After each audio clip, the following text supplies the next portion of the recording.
A paz do Senhor Jesus Cristo para você, muito boa noite. Que Deus abençoe o seu dia, a sua noite, na verdade. Nesse dia 9 de fevereiro, nós estamos aqui para fazer mais uma transmissão, uma live nesse mês de fevereiro, a campanha de oração.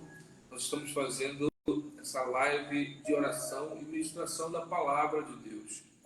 Comigo está aqui o nosso irmão André Gama, conhecido já de você, que tem acompanhado aqui a nossa live. Ele está com o coração assim, pujante, que vai participar do Acampa Jovem, da UMADEP, uma bênção. E, André, hoje nós vamos falar sobre a frase saí da igreja... Afastado da igreja, mas não de Deus. Isso, a frase, afastado da igreja, mas não de Deus. Essa frase, você já ouviu ela em algum lugar? Você já viu alguém falando? Olha, estou afastado da igreja, mas não de Deus. Será que ela é correta? Será que ela é 100% bíblica? Será que ela é verdadeira? André, vamos refutar essa frase à luz das Escrituras, que é a nossa bússola de fé, nossa lâmpada para os nossos caminhos. Com certeza. Amém, né, pastor? Bom, eu acho que de todos os temas, todas as frases, né, que a gente tem para retratar, com certeza esse que foi o que eu mais já ouvi, né, ao decorrer da minha carreira pequena, né, mas em todos os momentos que eu passei na vida, muitas pessoas. E eu acredito que isso foi devido a algumas questões problemáticas que acontecem dentro das igrejas. Mas, para dar introdução aqui ao que a gente tem que falar, retratar sobre igreja, quero começar primeiro falando sobre os conceitos errados de igreja. Bom, no Antigo Testamento, para entender isso, eu tenho que recapitular e voltar no Antigo Testamento. Deus, obviamente, habitava no local. Ele assina uma aliança com o povo de Israel e pede que o povo de Israel construa um lugar santíssimo para que lá ele possa habitar no meio do povo, justamente por conta que ele queria se relacionar, mas pelo fato da natureza pecaminosa não permitia. E esse lugar era o tabernáculo. Posteriormente, esse lugar se tornou o templo de Jerusalém, que foi reconstruído e destruído em várias ocasiões. Inclusive, hoje está de pé, ou conhecido como o Templo de Herodes, né? Lá em Israel, Jerusalém. E muitas das vezes, até hoje em dia, nós temos essa visão equivocada e que vem sendo passada de que a igreja, por si só, é um lugar. Que a igreja é como era na antiga aliança, que Deus habitava no templo, que Deus habitava na arca da aliança e nos lugares santíssimos, nos objetos e nas questões que nós vemos. Mas é interessante quando a gente reflete no texto de Marcos, capítulo 13, versículo 2, que o próprio Cristo, o Filho do Homem, o Filho daquele que habitava no templo, vai dizer aos seus discípulos, logo depois de ele sair do templo, ele vai dizer que para eles observarem aquelas construções. E ele diz que depois, aqui não haverá pedra sobre pedra. Não ficará. Exatamente. Obviamente ele não estava falando de forma literal, né, que o templo seria completamente dizimado. Mas ele estava falando, além de dizer sobre a testificação de sua morte, que depois seria construído em 3 dias, ele vai falar e trazer esse contexto sobre igreja, sobre a habitação do Senhor.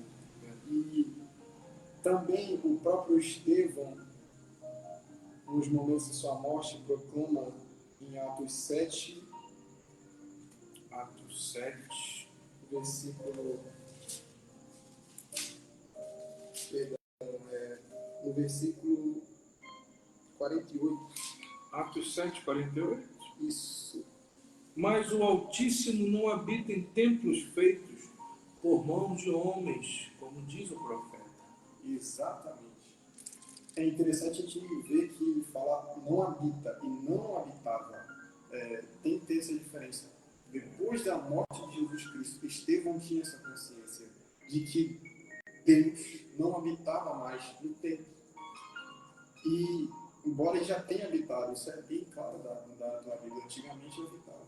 E é proclamado que Jesus diz a mulher samaritana, que haverá um momento em que os verdadeiros adoradores adorarão, e não será em Jerusalém, não será na Samaria, mas em todos os lugares da terra. E agora que nós já desfazemos esses conceitos errados de igreja, e que é um lugar, a gente precisa entender um outro ponto importante, que é onde Deus habita. E Paulo vai dizer, eu não estou recordado agora, peço perdão por isso, mas ele vai dizer em satisfação de Gálatas que o nosso Deus, ele habita em nós pelo Espírito Santo. Jesus vai dizer, eu irei, mas eu rogarei ao Pai que traga outro Consolador.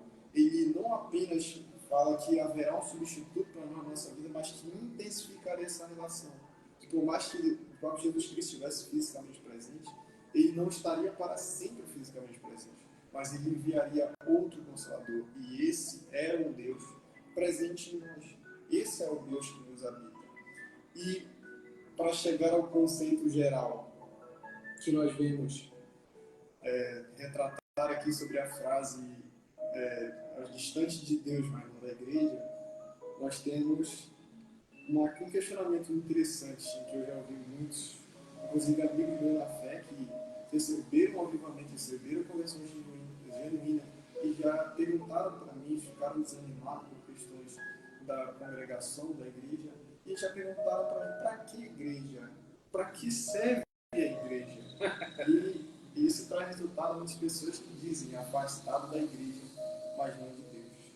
E para trazer, como o pastor disse, refutar essa frase, nós precisamos entender o que é uma igreja. E a definição que nós temos para isso é um lugar de comunhão, sustento, de mãos amigas, de pessoas que trabalham unidas para edificar a si mesmo. E assim o provérbio diz, o ferro amala o ferro. É melhor o que está junto do que está sozinho. E um exemplo grandioso que nós vemos de igreja é o que é situado por Paulo na carta de 1 Coríntios, versículo 12, do 25 ao 27, que ele diz, para que não haja divisão no corpo, mas que os membros cooperem com igual cuidado em favor uns dos outros, de maneira que se um membro sofre, todos sofrem com ele. E se um deles é honrado, todos os outros se alegram com ele. Ora, vocês são o corpo de Cristo e individualmente membros desse corpo. E então, nós vemos aqui essa pura definição de igreja, que é um lugar onde as pessoas trazem o sustento, em que no momento de glória, no momento de honra de um irmão, nós nos alegramos juntos. No momento de tristeza, nós sofremos juntos. Paulo vai dizer, alegre-se como os que se alegram, e choram como os que choram. Isso é a mais pura verdade que nós vemos sobre Bíblia, sobre igreja. E por isso a gente vai chegar a gente chega agora aqui na passagem tema que nós estamos abordando aqui, que se encontra na carta de Hebreus, no capítulo 10, no versículo 25, que diz assim, não deixemos de nos congregar, como é costume de alguns, pelo contrário, façamos admoestações, ainda mais agora que vocês veem que o dia se aproxima. E, para trazer um pouco mais de contexto, o versículo 24 diz, cuidemos também de nos animar uns aos outros, no amor e na prática das boas obras. Esse é o propósito da igreja. A igreja não em si uma instituição, mas um corpo dado por pessoas, pois o próprio Paulo diz, o Espírito Santo habita em nós. É agora em nós que ele habita. E nós juntos devemos testificar isso, nos animando, nos sustentando e provando isso com o amor e com as boas obras. Esse é o propósito da igreja. É por isso que nós não devemos abandonar a igreja. É por isso que não existe uma vida com Deus sem uma vida com a igreja. E para finalizar o meu raciocínio, eu quero dar alguns exemplos de pessoas que tiveram o seu sustento, o seu ânimo, a presença do Senhor em forma de comunhão. E um desses exemplos é Elias, porque, obviamente, como nós vamos ler no livro de 2 Reis, que Elias, em um determinado momento, ficou muito angustiado e desejou uma morte depois de receber a declaração de Isabel. Mas o próprio Senhor fala, vai e unge a Eliseu, vai e unge o rei da Síria. E quando ele vai lá, ele encontra gozo junto ao seu irmão Eliseu. Ele encontra ali alguém a quem ele pode se conectar. E vemos que ele supera essa fase de depressão. Foi realmente uma depressão, e depois vemos ele ser exaltado em redemoinho, entrega a sua capa a Eliseu. Também temos o exemplo grandioso de Noemi e Ruth. E quando Noemi se encontra desamparada por ter perdido toda a sua família, suas únicas duas noras estavam com ela. E ela, em angústia, quis se isolar, falando para elas voltarem para o seu povo, para o seu costume. E nós vemos o maior exemplo de companheirismo aqui, na minha opinião, um dos maiores exemplos da Bíblia, que Ruth fala, para onde você for, eu irei, o seu Deus será o meu Deus, o seu povo será o meu povo. Aquele companheirismo, aquela atitude de igreja que traz o sustento. E depois vemos que Ruth, que Noemi supera essa fase de depressão, justamente porque Ruth esteve com ela. E o último exemplo, nós vemos de Moisés. E Moisés, no grande compromisso que ele tinha com o povo de Israel, de ser o profeta, de ser o libertador, e em que ele muitas das vezes passava muito tempo lidando com as questões do povo. O seu próprio sogro Jetro chega com ele e fala para ele separar homens verdadeiramente inspirados para ajudar. E nós vemos ali o sustento de comunhão. E nós também vemos o trabalho que Deus faz de comunhão na vida dele, na vida de Arão. E posteriormente o seu sucessor, a quem ele se agradava tanto, o seu servo Josué. E nós vemos esse exemplo. E o que, para finalizar, o que eu tenho a dizer aqui, é que na criação, Deus olhou para o homem e disse que não era bom estar só. Obviamente, o homem não estava isento do seu sustento espiritual. Ele já tinha tudo que ele precisava, que era Deus. Mas ele precisava de alguém que manifestasse lado a lado, carne a carne, que estivesse junto a ele. E o próprio Deus reconhece isso e diz que não é bom que ele seja só, e entrega a Eva. E assim é nós, como nosso irmão, assim é eu, como o pastor Silvio, que mesmo em momentos difíceis, ele sofre comigo. E em momentos de alegria, ele se alegra comigo. E essa é a mensagem que eu tenho a dizer a você que está me ouvindo aqui. Não existe uma comunhão com Deus sem comunhão com a igreja. A igreja nos sustenta, nos ajuda e nos possibilita continuar na nossa caminhada de fé. Rapaz, mas que coisa maravilhosa. Eu quero fazer um breve comentário sobre o que você falou, essa passagem aqui de Hebreus, né? Não deixando a nossa congregação como é de costume de alguns, mas antes admoestando uns aos outros, e tanto mais quanto vede que vai se aproximando aquele dia. Vamos do final para o início. Sim. Se aproximando daquele dia, o dia da redenção eterna, da volta de Jesus, né? É o que ele está falando aqui. Ou eu estou errado? Não, você... É isso, né? Lembra que Jesus disse que aquele que perseverar até o fim, esse será salvo. Confere? Tá certo, professor? Pois é. E o escritor dos Hebreus diz aqui, ainda mais quando vocês estão vendo que está chegando o dia da redenção eterna. E aí ele, passando mais um pouco, ele usa a palavra admoestar, quer dizer, ensinar, orientar, motivar. Ele está dizendo, está chegando o dia da redenção. Vocês têm que animar uns aos outros. Animar uns aos outros. Tem que animar uns aos outros. Você tem que mandar uma mensagem hoje, né? Manda uma mensagem, liga, procura saber como é que o cara está, se ele está precisando de alguma coisa, precisa de oração, às vezes. Isso conta. Agora, a gente está chegando o dia, a gente tem que animar um ao outro, para quê? Para que a gente não deixe a nossa congregação. Para que a gente não deixe de se congregar. Isso é importante. Nós falamos aqui, eu já ouvi várias pessoas dizendo, eu estou afastado da igreja, mas não estou de Deus.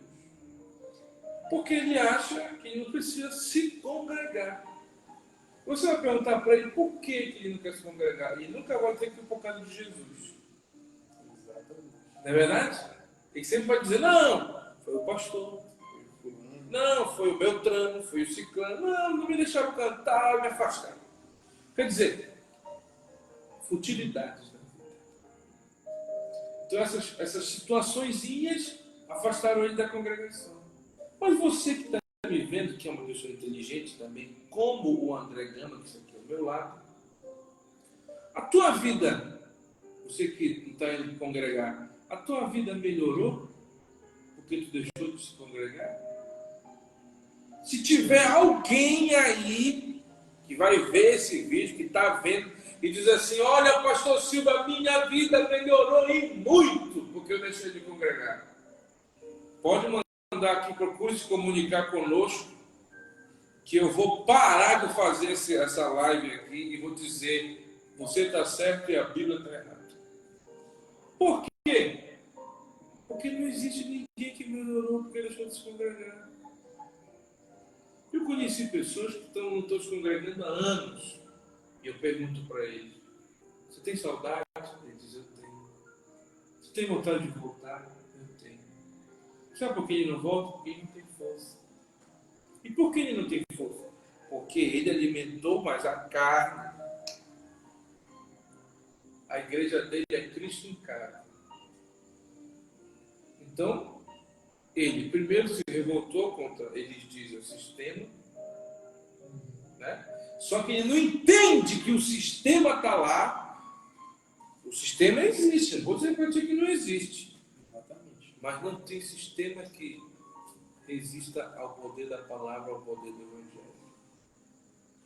Então essa conversa, eu saí da igreja por causa do sistema. O sistema me venceu. Ué, se a Bíblia diz que é maior o Espírito que está conosco do que está no mundo, o que eu tenho que sair? Não, quem tem que sair é eles, não eu. Concorda comigo, sim ou não? Plenamente. Então, as pessoas colocam, é o sistema, é o pastor. Não, meu irmão, se tu está na palavra de Deus, se tu está te congregando, se tu está te envolvendo com as coisas de Deus, Deus tira aquele pastor para prevalecer a vontade dele. Então, eu estou falando aqui, estou falando mal de pastor, não de ninguém não. Cada um faz o que quer da vida. Eu estou dizendo aqui, eu não posso colocar essas desculpas na frente porque eu não me congrego. Eu preciso me animar. Eu preciso ter força. É verdade, tem dia que tu não quer ir para a igreja mesmo. Ou todo dia tu quer ir para a igreja? Não tive muitos dias que não tive vontade de ir para a igreja. Pois é. Mas tu vai. Sim. Tu quer comer? Tem dia que tu não quer comer. Mas se tu não comer, tu vai morrer.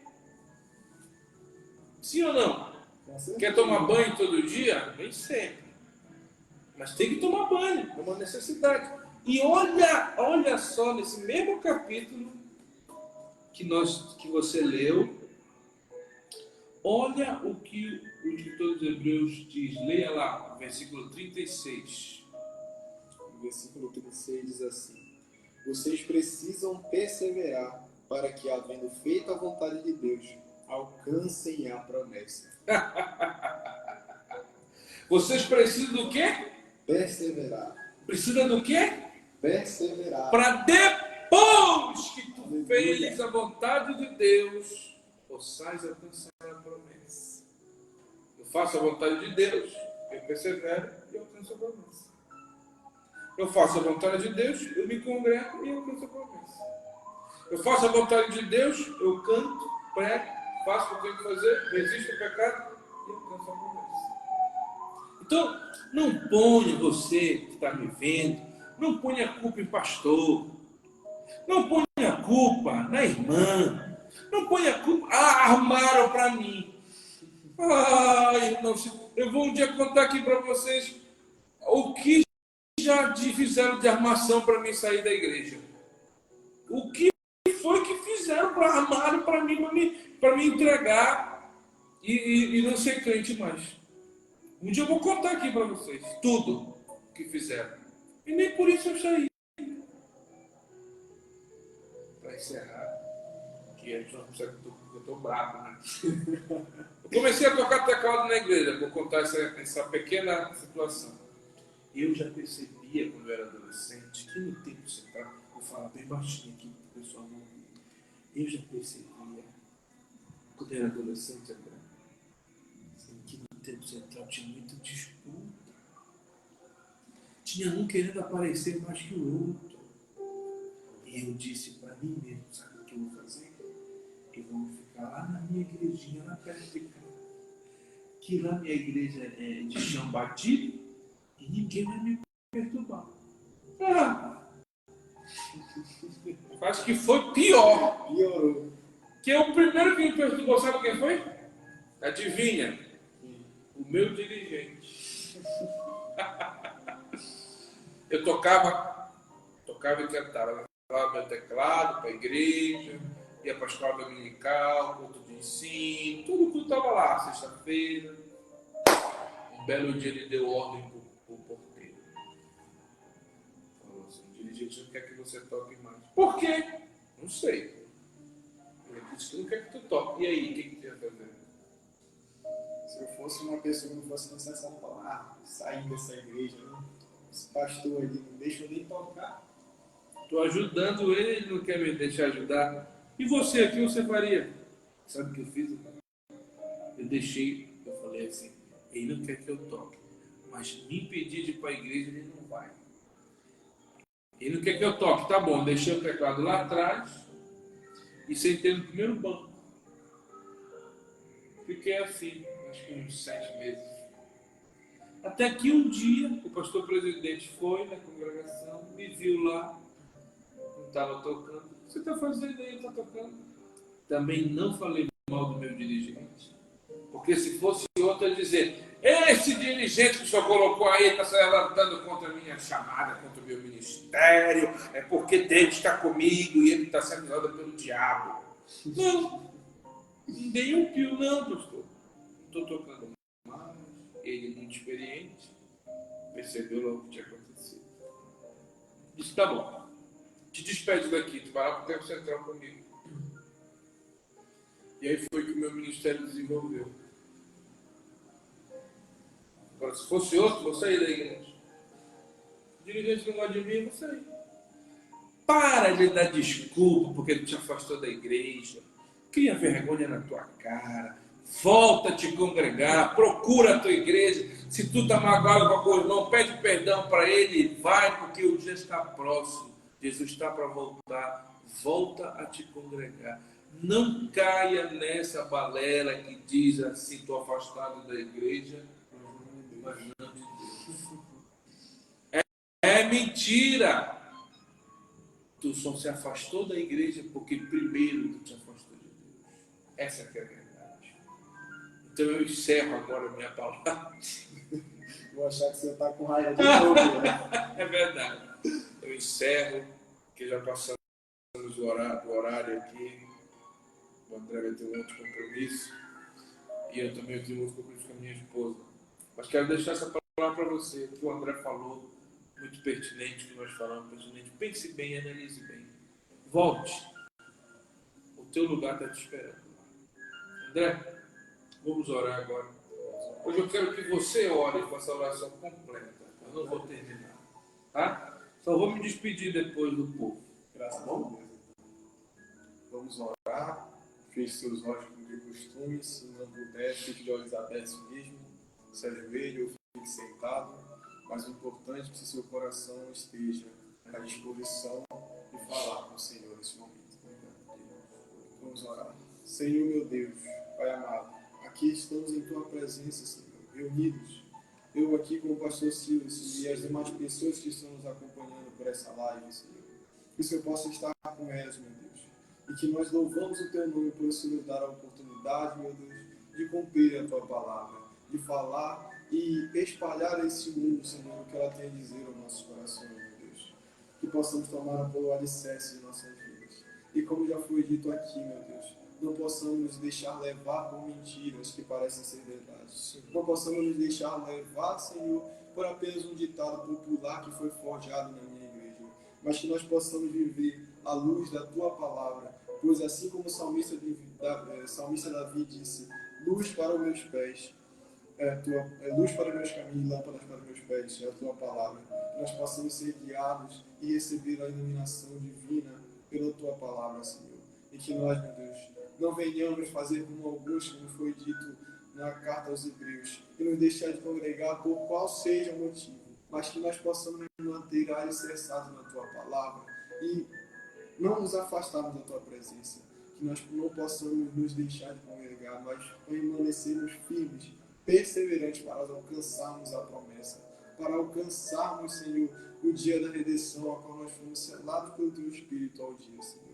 Seja conosco, continua nos dando sustento, a mim que estou aqui, ao pastor Silva, as nossas famílias, meu Deus, as pessoas que estão nos ouvindo, as famílias delas nessa terra, meu Deus, que o Senhor venha trazer sustento para cada um dos seus filhos, que possamos perseverar e alcançar, Senhor, a grande recompensa que será a coroa, Senhor, que receberemos quando chegarmos na grande Senhor, meu Deus. Fale conosco, continue falando, e que o Teu Espírito nos acompanhe em todos os momentos da nossa vida, meu Pai. Nos dê uma noite de paz, de sustento, debaixo das Tuas asas, e que o Senhor possa prover o que nós necessitamos. Para a honra e glória do Teu Santo Nome. Senhor, estas coisas que lhe agradecemos e lhe pedimos. Em Teu santo nome, Senhor. Amém. Que Deus abençoe você. Até agora vamos voltar só segunda-feira, às 10 da noite. Tá bom? E o André vai voltar só quarta, só quinta-feira. Cheio da opção de Deus. Que Deus abençoe. Pode despedir, André. Aleluia. Novamente quero agradecer, né, por a oportunidade que o pastor Silva ter me dado e aos irmãos que estão acompanhando. E poder compartilhar um pouco do conhecimento que o Senhor me revela dia a dia. E um conselho que eu tenho a dar a todo cristão que está me ouvindo, seja, não importa a sua idade, que você possa se alimentar da palavra. Ela é que nos traz o sustento de vida. Ela é que nos traz o alimento e a iluminação para nossas vidas. Que nós não venhamos nos perder na escuridão deste mundo. Nós possamos viver à luz da palavra. Que o Senhor abençoe sua casa, abençoe sua família. Dê sustento e provisão à tua casa. Que nada venha faltar à tua vida. Mas que principalmente você não se afaste dele. Pois ele é o Deus da nossa vida. O Deus que provê, Jeová Jireh. O El Shaddai, o Todo-Poderoso. Aquele que está do nosso lado. E é maior do que aquele que estão com as pessoas do mundo. Obrigado, tenha uma boa noite e que o Senhor esteja com você. São essas minhas palavras e eu agradeço de coração por tudo que eu tenho vivido aqui. Você fala bem, rapaz. Você fala bem. Não falo tão bem, você. Que Deus abençoe. Até segunda-feira, se Deus quiser. A paz do Senhor.